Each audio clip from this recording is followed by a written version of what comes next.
Bismillah wa salatu wa salam ala nabiyyina Muhammad wa ala alihi wa sahbihi wa sallam. Amma ba'd, ahabati fillah. We ask Allah subhanahu wa ta'ala to bless us all with those things which please Him and protect us from those things which displease Him. Ahabati fillah, a question was asked about when does knowledge, or when does the lack of seeking knowledge, laziness, complacency, when is that not excused by ignorance? And so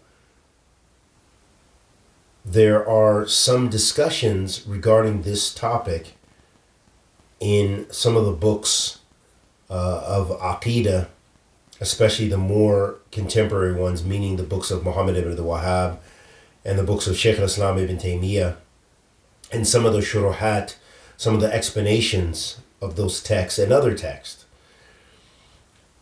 However, you'll probably find more discussion in the explanation of the Nawaqid al-Islam, the nullifiers of faith.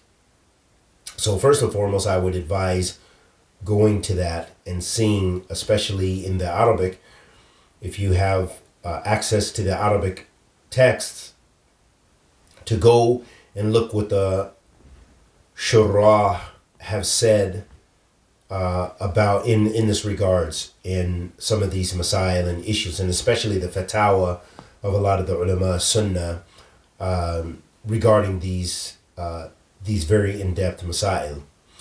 However,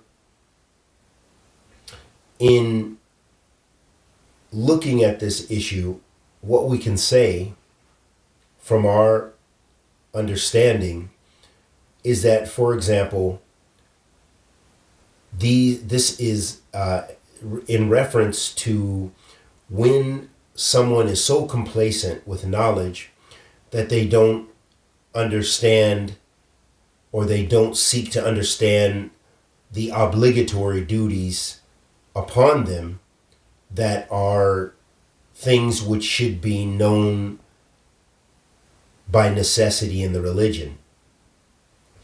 For example, someone who lives, for example, in a Muslim land, where knowledge is widespread, and knowledge, the correct aqidah is widespread, or they have a widespread and easy access to appropriate knowledge about Tawheed, for example.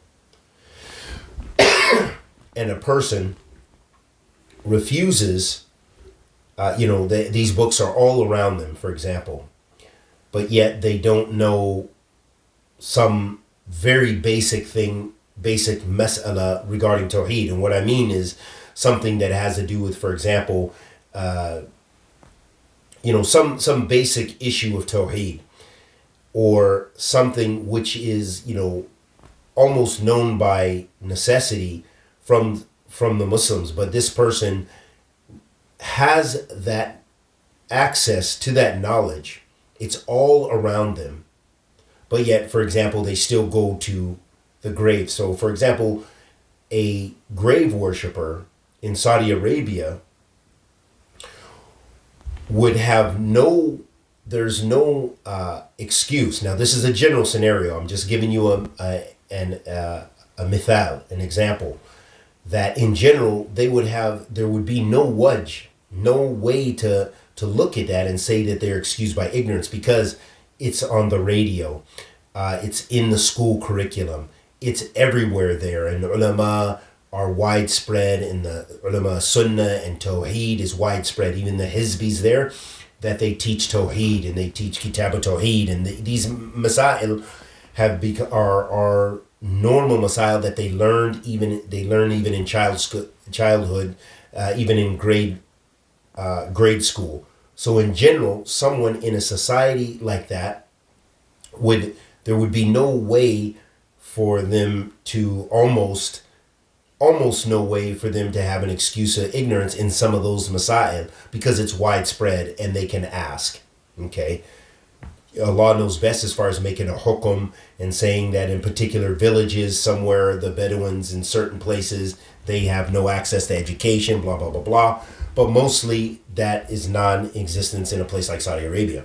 However, if you compare that to a place maybe perhaps in a village in Pakistan where all of the people maybe in that particular isolated village, or in Afghanistan or something, and it's a very strong Sufi province where they teach shirk is the norm. They're teaching all kind of shirk. So maybe the average person in that in that sense, they don't have access to that, to any other authentic literature. The only literature they're going to have, if they can even read and write, is they're going to have, it's going to be shirkiyat. And so if they can't even read and there is no literature, then they're going to only basically rely on blind following their sheikhs in that province and in that area, in their locality. And so Allah subhanahu wa ta'ala knows best their condition. But you would definitely, regarding the issue of takfir, of course, one of the conditions for takfir is iqamat al-hujjah, that you would establish the evidence for the individual. You wouldn't just go say, khalas, this guy's a kafir, blah, blah, blah, blah, this and that and the other, and all these ahkam related to that. But rather, the way you practice, you wouldn't pray behind someone like that, but you would give them dawah. You would give them dawah, because if he's believing in shirk and this and this, his salat is not accepted, and you cannot pray behind someone like this. However, as far as you rushing to make a hukum on them without establishing the evidence, meaning not giving them dawah, you definitely must give them dawah. So, in general, as we mentioned prior to this, that these are masail, these are major masail, and the scholars of Ahl Sunnah even have different aqwal regarding this issue. Some scholars take the position that there is no excuse ever for someone regarding issues of tawheed and shirk, that there is no excuse for ignorance. Others, they detail this issue and in accordance with nusus, and they both have very strong views on this, meaning they're not based on desires. These are very legitimate, knowledge-based differences with evidences. And I believe from my studies that the majority, that there was a lot of evidence to show that many of the scholars, even in issues of Tawheed, in classical scholars, that they supported that there was someone could be excused under certain circumstances for even issues in shirk and tawheed. However, there's another group of scholars that hold a very strong position, and especially some of the students and others who take such a strong position that even if you take this position, which is, we have many nusus from the classical scholars, from the Salaf up until contemporary times, to support a contrary view, but they take a very strong view, so then they will make tabdi or say you're murji'a or something like this.